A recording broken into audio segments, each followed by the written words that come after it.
እሺ የኔ ጥያቄ ምንድነው? መጽሐፍ ቅዱስ ላይ ነው የኔ ጥያቄ። ትንቢተ ኢሳይያስ ምዕራፍ 7 ቁጥር 20 ላይ ነው። በዛን ቀንም አለ እግዚአብሔር ከወንዙ ማዶ በተከራየው ምላጭ በአሦር ንጉሥ የራሱንና የእግሩን ጠጉር ይላጫል፣ ምላጩንም ጢሙንም ይበላል ይላል። ይህ ነገር ግራ ገብቶኝ ነው እኔ አባ እሱ እንደገና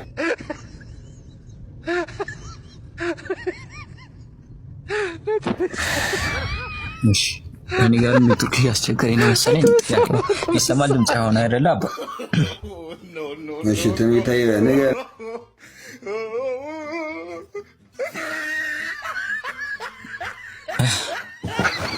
ትንቢተ ኢሳይያስ ምዕራፍ 7 ቁጥር 20 ትንቢተ ኢሳይያስ ምዕራፍ 7 ከቁጥር 20 እሺ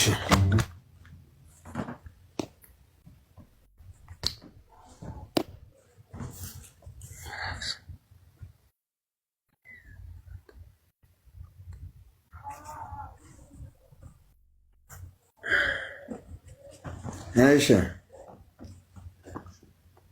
እስቲ አንብቡት። እርሶ እዛ ጋር ያለውን ጥቅስ እንዲያንብቡት።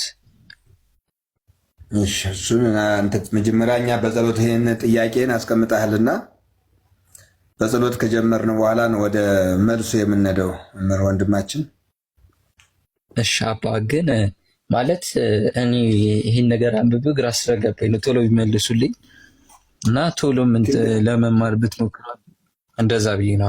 አይሻልም? ችግር የለም ትገባለህ። መገብተም ከዛም በኋላ ተመልሰህ መግባት ትችላለህ። ግን እኛ መጀመሪያ ስራ ከመጀመራችን ወይም ደግሞ ትምህርት ከመጀመራችን በፊት ጸሎት ይቀድማል እና ከጸሎት በኋላ ነው ወደ ጥያቄውም ሆነ ወደ መልሱ የምንሄደው ማለት ነው። እሺ ስንት ደቂቃ ነው የምትጸልዩት? በደቂቃ ይመለስ። እንግዲህ በደቂቃ የሚወሰን አይደለም ማለት ጥያቄ ምን እንዲመለስልኝ ሌላ ቦታ ሄጄ ከምንከራተት ብዬ ነው እርሶ ጋር የሚገባ። ዞሮ ዞሮ እኮ ጥያቄ ይመለሳል አባቴ፣ ጥያቄ ይመለሳል። ንጽጽር ይኸውልህ አሁን እንትን አትበልና ወይ ልውረድ ካልክ ወርዴ ከታች ሆነ ተካተልና ርዕሱ ተቀምጧልና ከርዕሱ በኋላ ጥያቄ ይመለስላል። ከታች ሆነ መከታተል ትችላለህ። ሰዓት ከምንሻማ እኛ በተቀመጠ ርዕስ እንማርና ከዛ ጥያቄ ደግሞ አስቀምጣል ይመለስላል። ወይ ደግሞ ገስት ልኬት ትገባለህ፣ ወይ ደግሞ ከታችም ሆነ መከታተል ትችላለህ ወንድማችን። እሺ ችግር የለም። እኔ ቶሎ እንትን ስለፈለኩ ነው ማለት ተማሪ ነኝ እኔም እና ነገ ተማሪ ስለሆንኩ ነገ ክላስ ምናምን በሚለው ነው እንደዛ ታሳቢ እንዲሆን ሊፍለፍል ነው። ለዛ ነው ዞሮ ዞሮ ከሰታዳመጣ ምንም የሚያስቸኩል ነገር አለ።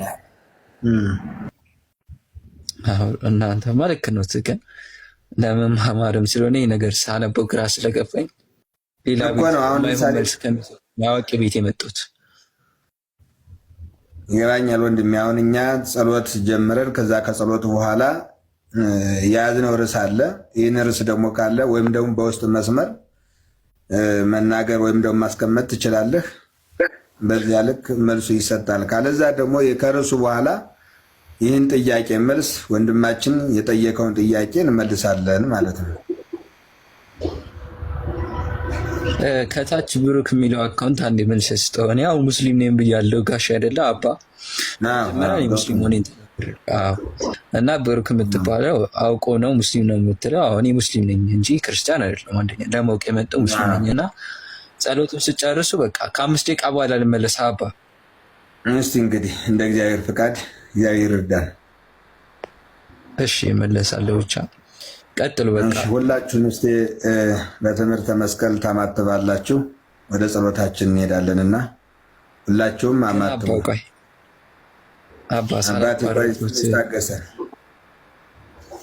እሺ አንድ አባ በስመ አብ ወወልድ ወመንፈስ ቅዱስ አሐዱ አምላክ አሜን። አቤቱ አምላካችን እግዚአብሔር ሆይ ጉባኤያችንን ባርክልን፣ ቀድስልን። አቤቱ አምላካችን እግዚአብሔር ሆይ ሰላምህን፣ ቸርነትን፣ ምሕረትህን ለሀገራችን ለኢትዮጵያ ላክልን። አቤቱ አምላካችን እግዚአብሔር ሆይ የታመሙትን ሁሉ ማርልን፣ ፈውስልን። አቤቱ አምላካችን እግዚአብሔር ሆይ እንደኛ ኃጢአትና በደል ሳትመለከት እንደ ምሕረትና እንደ ይቅርታ ብዛት በደላችን ሁሉ ይቅር በለን፣ ሰላምህን አብዛልን፣ ጉባኤያችንን ሁሉ ባርክልን። አቤቱ አምላካችን እግዚአብሔር ሆይ ሰላም አውለናልና መሸቱን ደግሞ የሰላም እንድታደርግልን እንለምንሃለን።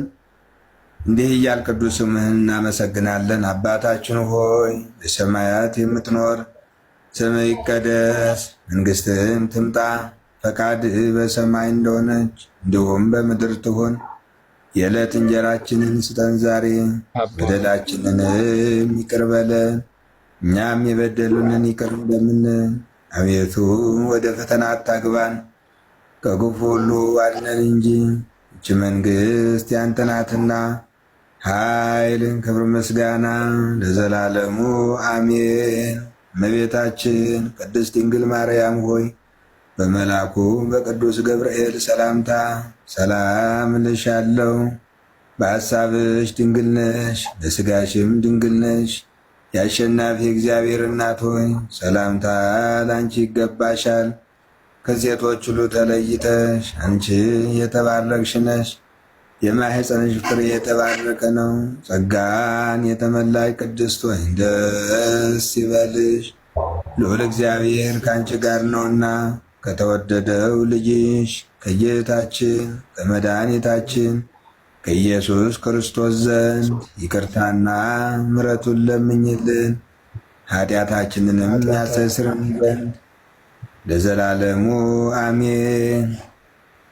የአብ ጸጋ የወልድ ፍቅር የመንፈስ ቅዱስ ሀብት የእናታችን የንጽሕተ ንጹሐን የቅድስተ ቅዱሳን የድንግል ማርያም አማላጅነት የቅዱሳን አባቶቻችን ምልጃና ጸሎት ከሁላችን ጋር ይሁን።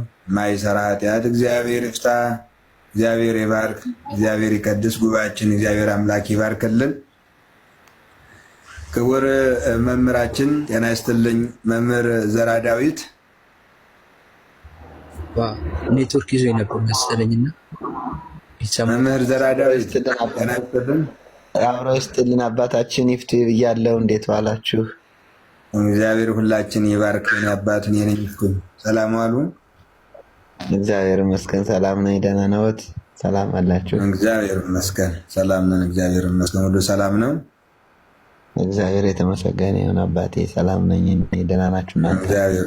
እግዚአብሔር ይመስገን ሰላም ነን፣ ሰላም ነን። እግዚአብሔር ይመስገን። ነብዩ ኤርምያስ ይሰማል? ጤና ይስጥልን። አቤት የኔ አባት ሰላም ዋሉ? እግዚአብሔር ይመስገን። እንዴት ዋላችሁ? ሰላም ናችሁ? ደህና ነን አባቴ። እግዚአብሔር ክብር ይመስገን ሰላም ነው። እንዴት ዋሉ? እግዚአብሔር ይመስገን ውሎ ሁሉ ሰላም ነው። ደህና ነው። አራባን የሚያወሩ የሚያሰማው ድምጽ እግዚአብሔር ይመስገን፣ እግዚአብሔር ይመስገን። አባ የያዟት ነገር እሱን ለመጠየቅ ነበር። የያዟት እጆት ላይ ምን ነበረች? መስቀል የሚባለውን ነገር ልጠይቅ። እንደምን አባ ምን ያደርጉኛል? አባቴ መጀመሪያ እስኪ ርዕሳችንን እንዴት እንደሆነ ላውርድህ። እንደ አባዬ አይ እኔ እኮ ከጸሎት በኋላ ስላሉኝ እኮ ነው። መጀመሪያ አዳምጥ አባዬ። ከማወርድ መጀመሪያ ጥያቄ ያቀረብ ካሬ እንደገና ደግሞ ሌላ ጥያቄ ዘመጣ ለመረበሽ ነው እንደመጣ አባ አውርድ ነው አባታችን። አይ ከማወርድ አባዬ አሁን የእኛ ቤት የጨዋ ቤት ነው አባቴ። ምናልባት የምታዳምጠኝ ከሆነ አዳምጥ፣ ቀስ ብለህ ረጋ ብለህ ተከታተል፣ ትምህርቱን ታገኛለህ። ጥያቄን ግን እንመልስልሃለን። ቤተክርስቲያን ሁልጊዜም መልስ አላት። ምንም እኮ አላመኑኝ መሰለኝና አባዬ ቆይ እስኪ አዳምጠኝ፣ ተረጋጋ እስኪ። ለምን ትቸኩላለህ? አይ መቸኮል አይደለም አባ፣ ካቸኮልኩም በጣም ይቅርታ። ነገር ግን እኮ ነው አሁን እየነገርኩህ እኮ ነው። ሌላ ርዕስ ውስጥ አትግባ። አሁን ርዕሳችን አይደለም አልኩህ አባቴ። አሁን አንተ እኮ እሺ ጠየቁት። ይቅርታ እኔ አላስተናግድህም እኮ አባዬ። እኔ አሁን አላስተናግድህም። በቃ አሁን አንተ አስከው በቃ ልክ ውስጥ ይገብታል ይመስለኛል። አይደለም አባ እርሱ እኮ እየጸለዩ እያለ ዝም ብዬ ታግሼ እኮ ነበር ሳዳምጥ የነበረው። ጸሎቶችን ጨርሰው ሰላም ማለት ሲጀምሩ እኔ ከፋኝ። እኔ ጠይቄ ሌላ ሰው ሰላም ሲባል ይደብራል። ግራ ገባኝ እኮ። እንግዲህ ግራ ከገባ ታዲያ ምን ታደርጋለህ አባዬ? መጀመሪያ መማር አለብህ ግራ እንዳይገባ እኮ መጽሐፍ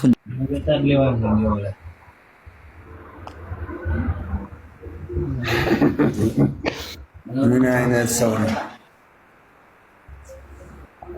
ነብዩ ኤርምያስ? አቤት አባታችን። እንደ በጣም የሚገርም ሰው እኮ ነው። ምናልባት የሰውየው ጥያቄ ግራ አጋባን እኮ። ታምር እኮ ነው።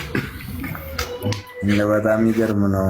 እኛ ርዕሳችን ሌላ ነው፣ እሱ ደግሞ ጥያቄውን እኮ እንመልስልሃለን ተረጋጋ ሲባል ይሰማን አልቻለም። እና አንድ ሰው ደግሞ መረጋጋት መቻል አለበት አይደለ?